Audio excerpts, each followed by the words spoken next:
High friends, welcome to Sam's kitchen.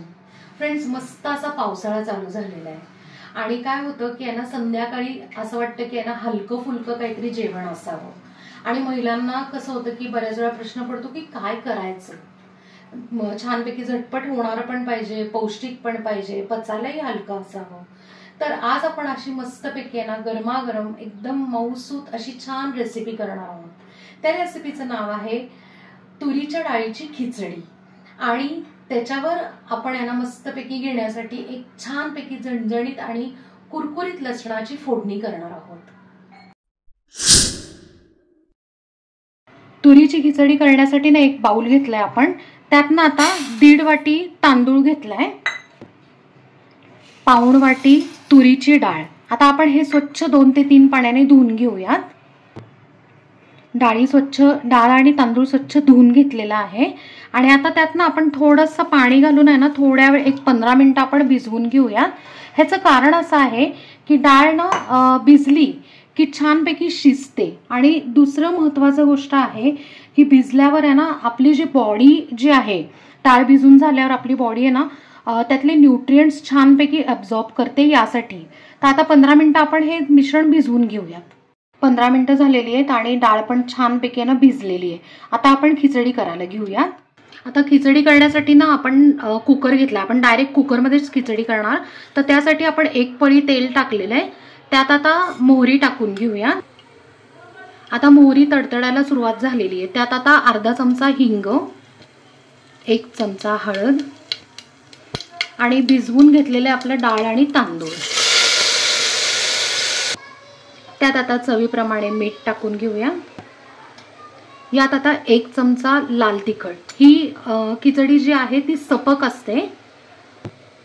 यात आपण लाल तिखट अगदी 1च चमचा टाकलेले आहे, कारण अगदी कमी तिखट असते ही खिचडी।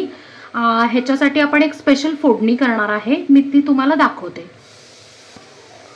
आता आपण आधी हे सगळं छानपैकी मिक्स करून घेऊया। हे आपण मिक्स करून घेतलेलं आहे। आता आपण ना ह्याच्यात पाणी टाकून घेऊया। जेवढं डाळ तांदूळ आहे त्याच्यात तिप्पट पाणी आपल्याला टाकायचं आहे। आता आपण ह्याच्यात ना तिप्पट पाणी टाकून घेतलेलं आहे। ह्याच्यात ना पाणी जास्त का असतं माहितीये का, की ही खिचडी इतकी छान सॉफ्ट अशी मऊसर असते म्हणून। आता या पाण्याला उकळी आणून घ्यायची आपण। आपल्या खिचडीला छान उकळी आलेली आहे। आता आपण झाकण ठेवून लावून घेऊया आणि छानपैकी 2 ते 3 शिट्ट्या करून घेऊया।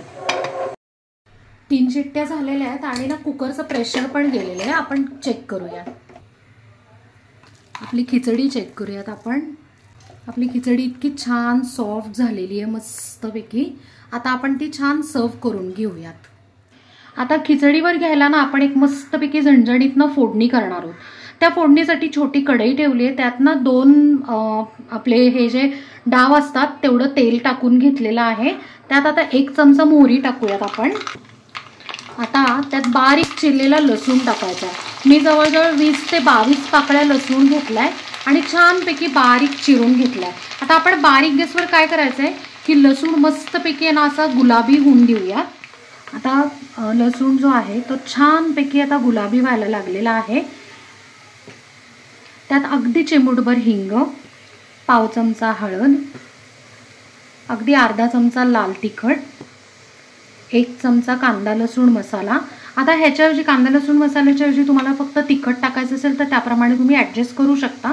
आता आपण गॅस बंद करूया आणि या ज्या ताकातल्या मिरच्या आहेत वाळवलेल्या, या तुम्ही टाकू शकता। म्हणजे काय होतं की अजून कोणाला जर आहे ना थोडंसं अजून जरा झणझणीत हवे असेल तर ही मिरची ना खिचडीवर छानपैकी चुरून पण खूप सुंदर लागते।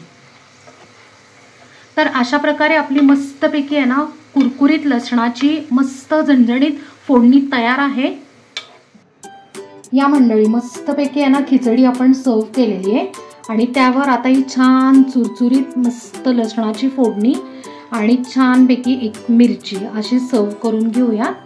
आणि आपण आता छानपैकी आहे ना त्याच्यातनं भाजलेला पापड दिलेला आहे आणि लोणचं पण। तर रात्रीचा असा मस्तपैकी हलका फुलका मेन्यू तयार आहे। तर फ्रेंड्स, तुम्हाला कशी वाटली आजची रेसिपी?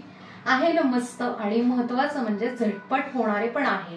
आता ह्याच्या आधीच्या पण आपण आहे ना एक व्हिडिओ केलेला होता हिरव्या मुगाची खिचडी, तर त्याची पण लिंक मी डिस्क्रिप्शन मध्ये देते.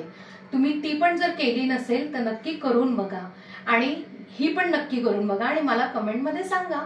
आपल्या चॅनलला सबस्क्राईब करा, लाईक करा, शेअर करा आणि कमेंट करा आणि बेल आयकन नक्की प्रेस करा नवीन व्हिडिओच्या नोटिफिकेशनसाठी. थँक्यू.